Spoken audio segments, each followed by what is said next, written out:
आदरणीय बंधु, हाल ही में आप सबके सहयोग से दिल्ली सरकार और भारतीय योग संस्थान की पार्टनरशिप में 21 जून अंतर्राष्ट्रीय योग दिवस समारोह का एक सुंदर सफल प्रयास के साथ आयोजन किया गया। इसके अतिरिक्त दिल्ली में ही आयुष मंत्रालय और भारतीय योग संस्थान की पार्टनरशिप में भी 2 इवेंट बहुत बड़े हुए, जिसमें स्वर्ण जयंती पार्क भी एक है। ये केंद्र सरकार की तरफ से थे और 81 इवेंट 81 हमारे दिल्ली सरकार के साथ थे। 100 से अधिक कारपोरेट सेक्टर्स, बैंक्स इत्यादि में हमारे अधिकारी मात्र केवल दिल्ली में ये कार्यक्रम लेने गए।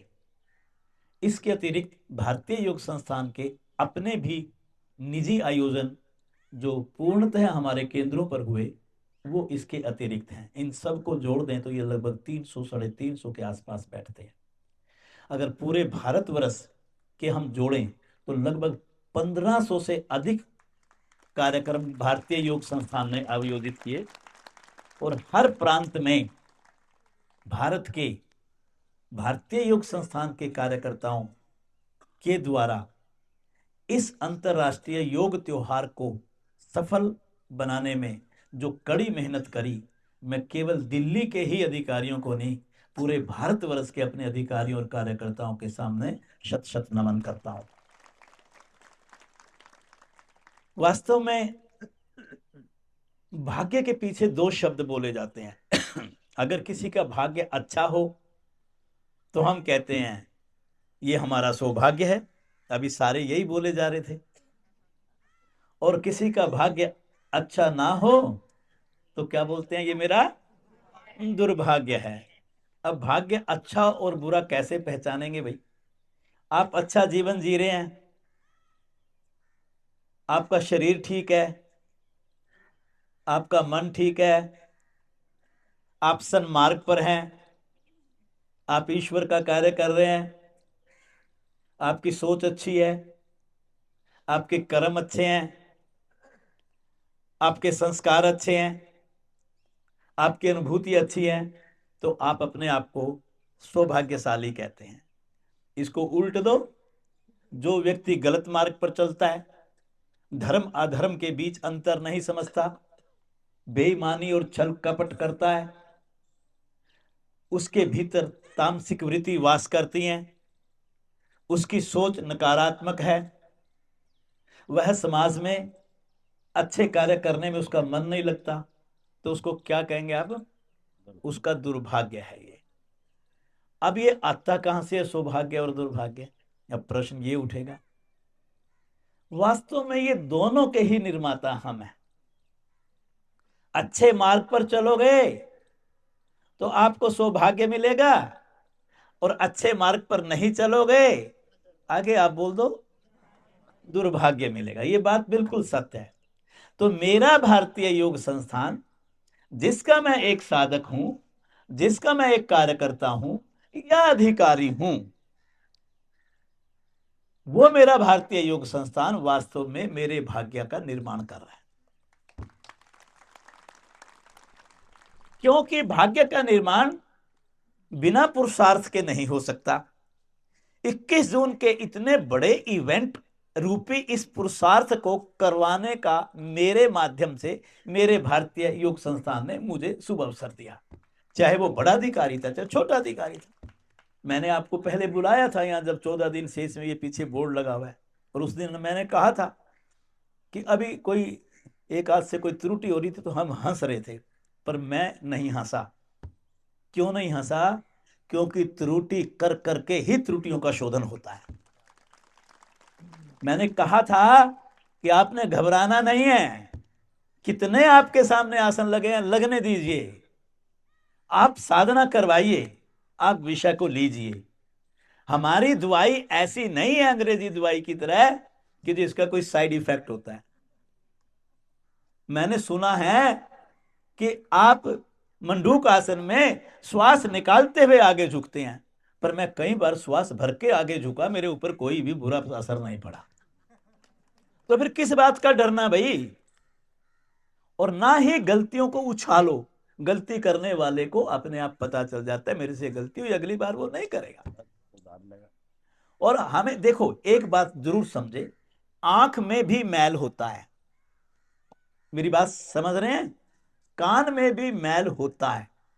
इतने इवेंट्स आपने कर दिए और हम सब गृहस्थी, और उसके बाद कई 5-7%, 10% कई न्यूनता का सामना करना भी पड़ा। देखो अब की सबसे बड़ी बात यह है कि अब की मैट और टी शर्ट की किसी ने बात नहीं की मेरे सामने। इसकी इससे मेरे को यह यकीन हो गया कि अब मेरे सामने जो बैठे हुए अब सच्चा भारतीय योग संस्थान बैठा है।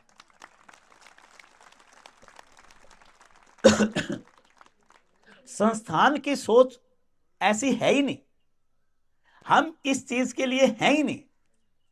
हमें मैट चाहिए नहीं, हमें टी शर्ट चाहिए नहीं। आप यकीन मानना, मेरे को भी मिला था टी शर्ट, मीनू गवाह है। मैंने जो टी शर्ट पहना और जैसे मैं उस कार्यक्रम से फ्री हुआ, वो मैंने अपने किसी ऐसे व्यक्ति को दे दिया जो उस कार्यक्रम में आया हुआ था, लेकिन उसे टी शर्ट नहीं मिला था। इतनी खुशी मिली मुझे भी और उस लेने वाले को भी, उसकी कोई अथा नहीं है। कहां बैठे हैं हम, कौन सी अनुभूति चाहते हैं। संस्थान हमारे से हमें 4 तरह के पुरुषार्थ करवा करके हमारे भाग्य का निर्माण करता है। पुरुषार्थ का अर्थ होता है पुरुष के लिए किया गया कार्य। पुरुष हम नहीं है, हम ये जो पुरुष शब्द यूज करते हैं अध्यात्म में ये शब्द नहीं चलता। पुरुष आत्मा को कहा गया है, पुरुष आत्मा को कहा गया है, पुरुष परमात्मा को कहा गया, पुरुष उस शुद्ध चेतन को कहा गया है। और जब हम उसके कार्य को करते हैं उसे पुरुषार्थ कहते हैं। और मेरा भारतीय योग संस्थान ये चारों पुरुषार्थ मेरे से करवाता है। आज मैं 10 मिनट में बड़ा कंक्लूडेड फॉर्म में ही बोलूंगा, क्योंकि आप इतना सुंदर कार्य करके आए और मेरा मन था कि मैं अपने कार्यकर्ताओं के साथ खड़ा होकर के मैं भी इस खुशी को सेलिब्रेट करूं। सबसे पहले स्वास्थ्य से संबंधित पुरुषार्थ, जिसको स्वास्थ्यात्मक पुरुषार्थ के नाम से जाना जाता है। क्या है स्वास्थ्यात्मक पुरुषार्थ? इसमें 2 पक्ष हैं इसके। एक पक्ष है मैं स्वस्थ रहूं, मेरा शरीर स्वस्थ हो, मुझे आरोग्यता मिले, मेरे भीतर कोई बीमारी ना हो, मेरा पाचन सुदृढ़ हो, मेरा निष्कासन सहज हो, मेरे श्वसन यंत्र अच्छे से काम करे, मेरा हृदय की मांसपेशियां अच्छे से काम करें, मेरी रक्त नलिकाएं बिल्कुल साफ सुथरी हों, उसके भीतर से बहने वाला रक्त सुचारू रूप से बहे, मैं हृदय रोगी और उच्च रक्तचाप का रोगी ना बनूं, मुझे नींद अच्छे से आए, मैं अपने सारे जीवन में दिन के कार्य को स्वयं करने की क्षमता रखूं, आयु जो मर्जी हो। इसे मेरा अपना स्वास्थ्य कहलाएगा। और ये अपने को स्वस्थ रखने से बड़ा कोई परमार्थ नहीं है, ये सुन लेना आप। क्या बोला? क्योंकि जो अगर आपकी गाड़ी खराब है तो आपको मंजिल कभी नहीं मिलेगी। आपको जो ये मानव जीवन मिला है इसका लक्ष्य ईश्वर की प्राप्ति करना है। ईश्वर की प्राप्ति ईश्वर के कार्य करने से मिलेगी। ईश्वर के कार्य तब तक कर नहीं सकते जब तक आपका अपना शरीर स्वस्थ ना हो। इसलिए ये मेरा परमार्थ है, मैं अपने आप को स्वस्थ रखता हूं और ये परमार्थ पहले पाऊं और फिर उसके बाद जब मैं दूसरों को इस राह पे ले चलूं, मैं शिक्षक बन जाऊं, मैं केंद्र प्रमुख बन जाऊं, मैं हर रोज सैकड़ों लोगों को, आपने कहा कि मैंने 500 को साधना करवाई, मैंने 1000 को साधना करवाई। साधना क्या है? ये जीवन दो। पहला शब्द क्या था? जियो। जियो और जीवन दो। जब दोनों ही मेरे जीवन के अंदर मैं उसको धारण कर लूंगा, मेरे मेरी मेरी क्रियाओं का हिस्सा बन जाएगा, उस दिन पहला पुरुषार्थ मेरे जीवन में आ जाएगा जिसे हम स्वास्थ्यात्मक पुरुषार्थ कहते हैं। और मेरा ईश्वर, मेरा भारतीय योग संस्थान, जिसको मैंने ईश्वर बोला है, मेरा ईश्वर, मेरा भारतीय योग संस्थान मेरे द्वारा यह पुरुषार्थ करवा रहा है, इसलिए मैं सौभाग्यशाली हूं। व्यवहारिक पक्ष रखेंगे हम, दूसरा कोई नहीं। दूसरा है ज्ञानात्मक पुरुषार्थ। ज्ञान का अर्थ जानना नहीं है, ज्ञान का अर्थ अनुभूति है, अपने भीतर जाना, अपने को जानना। मैं शरीर हूं, मैं इंद्रियां हूं, मैं मन हूं, मैं बुद्धि हूं, मैं चित्त हूं। जो बदलता है वो कभी भी मैं नहीं हो सकता। मैं उस सत्ता का नाम है जो अपरिवर्तनशील है, जिसमें कभी कोई बदलाव नहीं आता। वह स्थिर है, वही सत्य है, वही मेरे परम पिता परमात्मा है। भारतीय योग संस्थान जब इस बात को समझाता है अपने साधक को, उसके समझ में आ जाता है, तो उसके भीतर परमात्म तत्व जागृत होने लगता है वो वहां पर, उसको उसकी अनुभूति होने लगती है। और तो संस्थान समय समय पर अध्यात्म के कार्यक्रम लेता है। आप हर महीने दूसरे शनिवार को यहां आते हैं। अब शायद 13 जुलाई, 11 जुलाई, 11 जुलाई को सेकंड सैटरडे होगा। और मैं हमेशा कहता हूं, जो अधिकारी और कार्यकर्ता बनना चाहते हैं वो कभी भी उस कार्यक्रम से अछूते मत रहा करो। और इस समय तो कमाल कमाल का विषय शुरू हो गया। अब ये 1.5 साल चलेगा, जो कि कैवल्यपाद, कि वास्तव में मेरा जीवन किस लिए मुझे मानव जीवन मिला, उस ईश्वर ने ये चोला मुझे क्यों पहनाया, ज्ञान किसको कहते हैं, अध्यात्म किसको कहते हैं, जीवन की मंजिल कौन सी है, पहले इसको मैं स्वयं जान लूं और जान के दूसरों को भी बाजू पकड़ करके इस राह पर चला दूं, उसे ज्ञानात्मक पुरुषार्थ कहते हैं। और मेरा भारतीय योग संस्थान मुझसे ये भी करवा रहा है, मुझसे ये भी करवा रहा है। अगला है तीसरा, प्रतिष्ठात्मक पुरुषार्थ। प्रतिष्ठात्मक का मतलब प्रतिष्ठा के साथ जीना, शोशोबाजी के साथ नहीं। आजकल प्रतिष्ठा पता किसको कहते हैं? बड़ी गाड़ी के साथ जीना, महंगे मोबाइल के साथ जीना, बड़ी कोठी में जीना, पैसे। अभी एक मां बोल रही थी कि अहंकार आ जाता है। अगर अध्यात्म में जाकर के देखो, जब तक आपकी समाधि नहीं लगती, आप यकीन मानना तब तक अहंकार आपके भीतर सूक्ष्म रूप या स्थूल रूप में भासता ही भासता है। आखिर में जब आपकी ये अहंकार की दीवार टूटेगी, उस दिन आप स्वयं परम पिता परमात्मा का रूप धारण कर जाएंगे। यह मानवीय वृत्ति है, ये हम जानते हैं। पर ये जानते हुए भी अहंकार भी कई प्रकार का होता है। तामसिक अहंकार भी होता है, सात्विक अहंकार भी होता है, राजसिक अहंकार भी होता है। यह अहंकार आपके भीतर अपने भारतीय योग संस्थान के प्रति एक सात्विक भाव को दर्शाता है। आपके अंदर एक गर्व होता है कि मैं भारतीय योग संस्थान हूं। तो ये सात्विक है जो आपको बुरे मार्ग से बचाकर अच्छे मार्ग की तरफ लेकर के जाता है। वह बात भी सत्य है कि अंत में इसको भी खत्म करना पड़ेगा। और भारतीय योग संस्थान यह प्रतिष्ठात्मक का मतलब प्रतिष्ठा के साथ जीना।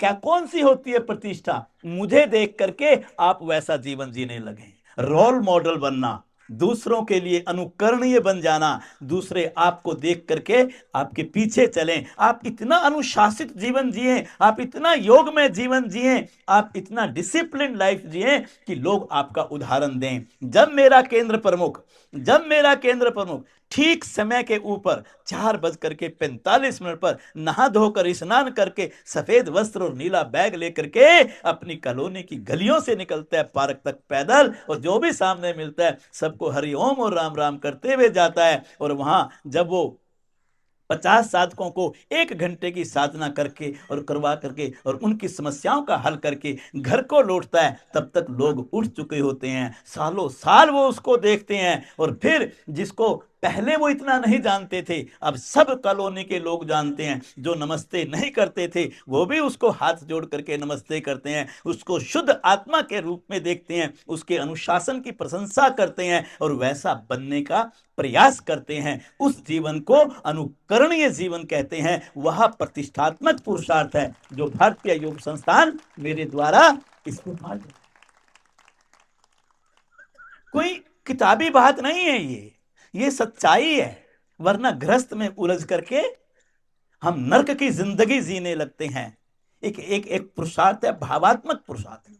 अगर भाव अच्छे नहीं है, अंतःकरण अच्छे नहीं है, वृत्तियां अच्छी नहीं है, संस्कार अच्छे नहीं है, तो आप यकीन मानिए कि मेरे मेरे भीतर की जो वृत्तियां हैं वो मुझे बाहर की दुनिया में उलझा देंगी।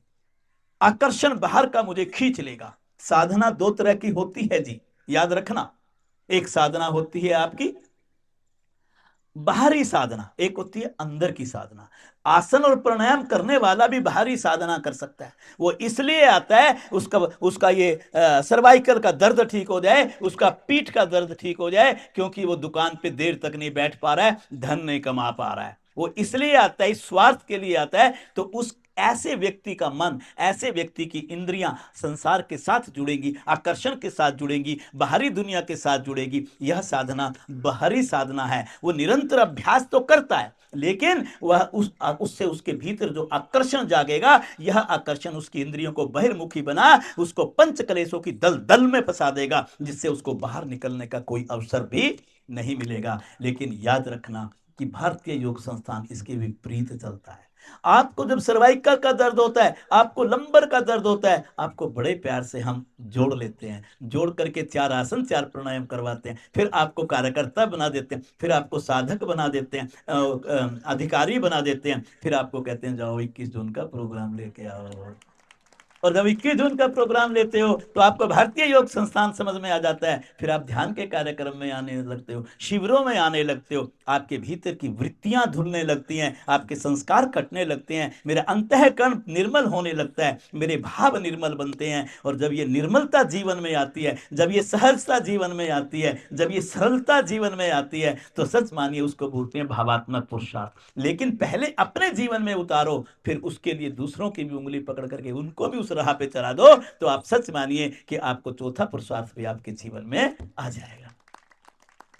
लेकिन एक बात जरूर याद रखना, अंत में वो एक कहते हैं ना, सावधान, सावधान वाली बात जरूर करूंगा कि ये मार्ग सेवा का मार्ग है, ये मार्ग प्रशंसा का मार्ग नहीं है, ये मार्ग शोहरत का मार्ग नहीं है, ये मार्ग दिखावे का मार्ग नहीं है, ये मार्ग पदों का नहीं है। कई बार हम इन बातों को लेकर के क्लैश पैदा कर लेते हैं, एक दूसरे के प्रति वैर भाव पैदा कर लेते हैं, प्रतियोगिता के अंदर आ जाते हैं। कुछ ऐसे जीवन में पॉइंट्स हैं जो हमेशा याद रखो, अगर उनको ध्यान में नहीं रखा तो साधना बिगड़ जाएगी, अंतरंग साधना को जीवन में प्राप्त नहीं कर पाओगे। सबसे पहले लोभ। आप जैसे कार्यक्रम लेने जाते हैं, किसी कंपनी में चले गए 21 जून को, तो उन्होंने आपको एक घड़ी, क्या बोलते हैं उसको, रिस्पेक्ट में जो कोई चीज देते हैं, मोमेंटो। मोमेंटो तो अच्छी बात है, मोमेंटो तो लो, मोमेंटो लो, फूलों का बुक्का लो, गले में पट्टी डाल दी, उस दिन दूसरे मंच पे तो डलवा लो। लेकिन लेकिन अगर मेटीरियलिस्टिक चीज, किसी ने मुझे घड़ी दे दी, किसी ने मुझे 1100 2100 या 5000 का लिफाफा दे दिया और मैं जेब में डाल आया, तो ये लोभ कहलाता है। पदार्थ का लोभ, पद का लोभ, शोहरत का लोभ, ये लोभ आपकी साधना को जमीन पर धराशायी कर देगा, ये हमेशा याद रखना, क्योंकि आप भारतीय योग संस्थान के अधिकारी हैं। दूसरा है अहंकार, उसके ऊपर भी बोलूंगा, आपने भी बोला, अभी मैं भी बोल रहा हूं। अहंकार जागता है, बार बार जागेगा, लेकिन अहंकार के चिपट मत जाना, मैं और मेरा का भाव मत लाना। मैंने इवेंट मैनेज किया, मैंने आज का कार्यक्रम सफल किया, मैंने केंद्र खोला, क्षेत्र मेरी वजह से चल रहा है, जिले का मैं प्रबंधन करता हूं, मेरे को ही सब जानते हैं। जिस दिन मैं मेरा अगर मन में आ गया, तो आप यकीन मानना, और संस्थान का भला हो या ना हो, पर आपका बुरा हो जाएगा, आपकी साधना नीचे आ जाएगी। कभी भी प्रतिस्पर्धा मन में मत लाओ। हम कई बार दूसरों से आगे निकलने के लिए दूसरों को डाउन करते हैं, ऐसा करने की कोशिश करते हैं, उसके भावों पर चोट पहुंचाते हैं। किसी के मान सम्मान पर चोट मत मारो। आप कभी भी किसी को हानि पहुंचा करके, एक बात आपको मैं बताऊं, काम करने वाले को अपना काम गाने की जरूरत नहीं होती। काम करने वाले को अपना काम गाने की जरूरत नहीं, तो उसके काम की पहचान दुनिया जानती है। सामने वाला जानता है कि आपके अंदर गुण कितना है, आप कितना अच्छा बोलते हैं, आप कितनी अच्छी साधना करवाते हैं, आपकी कितनी अच्छी साधना है, आप मन से बोल रहे हैं कि ऊपरी मन से बोल रहे हैं। सामने वाले बोले या ना बोले, लेकिन बोलो जानते सब है। इसलिए आप मत ऐसा करो। अगर ऐसा करेंगे तो इससे भी आपकी साधना भंग होगी। मोह काम करके चिपको मत। जैसे मेरे को क्षेत्र का प्रधान बना दिया, 5 केंद्र हैं, फिर भी मैं उस केंद्र से मोह करता हूं। कहां जा रहा है? अपने केंद्र पे जा रहा हूं। तेरे तो 500 हैं भैया, तेरा ये केंद्र कहाँ है? और वो बैठा वहीं पर ही है, हर रोज वहीं बैठा है, जोन का प्रधान बना रखा है।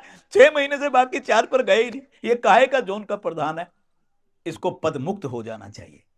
आजकल आजकल सेवा आवंटित की जा रही है। मैं ये नहीं कह रहा हूं पद बांटे जा रहे हैं, मेरे शब्दों पर जरूर ध्यान देना।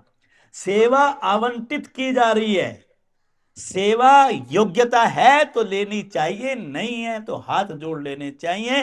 लोग मुझे प्रधान कहें, लोग मुझे मंत्री कहें, लोग मुझे संगठन मंत्री कहें, मैं इसलिए उस सेवा को लेता हूं, तो ये अन्याय है भारतीय योग संस्थान और परमपिता परमात्मा के साथ। अगर मैं वाकई सच्चे मन से काम कर सकता हूं तो मुझे सेवा स्वीकार कर लेनी चाहिए, वरना नहीं करनी चाहिए, वरना नहीं करनी चाहिए। सेवा से बड़ा सेवा से बड़ा कोई भी काम नहीं है। सेवा आपको भगवान बना सकती है, भाग्य तो बहुत नीचे की बात है। एक शब्द बोल दिया मैंने, बोलिए सेवा आपको भगवान बना सकती है। 2 मिनट का एक दृष्टांत सुना लूं, सुने सुनाए होते हैं, फिर बात पूरी करके करेंगे, ठीक है ना? 2 पत्थर पड़े थे सड़क पे, 2 पत्थर पड़े थे सड़क पर। पत्थर पड़े होंगे तो लोग ठोकर ही मार के आगे निकलेंगे। ठोकर मारते थे, कभी इधर लुढ़क जाते थे वो, कभी इधर लुढ़क जाते थे। सारा दिन लोगों की ठोकरें खा खा करके वो पत्थर पत्थर का भी बड़ा रूप धारण कर लिया उन्होंने। एक दिन दोनों बतिया रहे थे आपस में, बैठे हुए सड़क के कोने पे, कि भाई देखो हमने कितनी कैसा भाग्य मिला हमें, जो भी आता है वही हमें बोलो ठोकर मार करके चला जाता है। भारतीय योग संस्थान का एक केंद्र प्रमुख नीले रंग का बैग लिए वहां से जा रहा था, और उसकी बैग के अंदर दरी और चादर नाम का हथौड़ा और छैनी थी। शब्दों को सुनते रहे ना। तो उसने वो आवाज सुन ली उनकी कि देखो ये कितने परेशान है। उन्होंने परेशानी सुनी, जैसे किसी बीमार आदमी की परेशानी सुनकर के आप बिल्कुल उसके साथ जोड़ते रहना। तो भैया क्या बात है, आपको कोई तकलीफ है? एक वहां पर अहंकारी था। अहंकारी ने कहा नहीं नहीं हमें कोई तकलीफ नहीं, तू जा यहां से। एक नरम स्वभाव का था, वो बोला भैया हाँ है तो सही। कहता क्या है? कहता लोग जाते हैं और हर आदमी हमारे को ठोकर मार देता था, कहो तो मैं आपकी किस्मत बदल दूं। भारतीय युग संस्थान यही तो करता है, कहो तो मैं आपकी किस्मत बदल दूं। अहंकारी वाला कहता तू जा यहां से, किस्मत बदलेगा मेरी।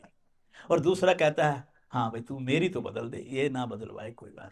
जिसने कहा मेरी बदल दे, तो भारतीय योग संस्थान ने क्या किया, उस शिक्षक ने अपनी उसे दरी और चादर रूपी छैनी और हथौड़ा निकाला और पत्थर को तराश दिया।